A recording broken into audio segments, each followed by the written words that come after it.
இது கீழே கிடந்துச்சுங்க. உங்க பணம் தானே? ஆமாப்பா. தம்பி கொஞ்சம் நில்லு. யாரப்பா?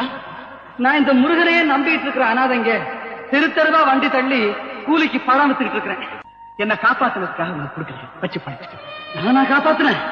இல்லைங்க, அவன் காப்பாத்தினான். அவன் வேல் காப்பாத்துச்சு.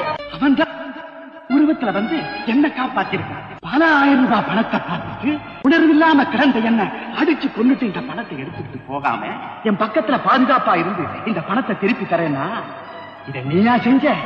அவன் செஞ்ச. இந்த பணத்தை எடுத்துக்கப்பா. இல்லைங்க, வேண்டாங்க. இந்த பணத்தை வச்சு கோயிலுக்கு ஏதாவது செய்யும். எனக்கு அவன் கொடுப்பான். அவன் தான்ப்பா என் உருவத்துல வந்து உன் ஏழ்மையை போக்குறதுக்காக கொடுக்கறான். உனக்கு சந்தேகம் இருந்தா அவனையே கேளு. என்னப்பா நீ பணம் கொடுக்கறேன்னு சொல்றேன், அவன் வேண்டான்றான். சொல்லப்பா, நீயே சொல்லப்பா. ஏன்பா பேசாம இருக்கிற? இது உன் பணம்பா. இல்லப்பா, அதான் என் அப்பா முருகன் உத்தரவு கொடுத்தாப்பா. முருகன்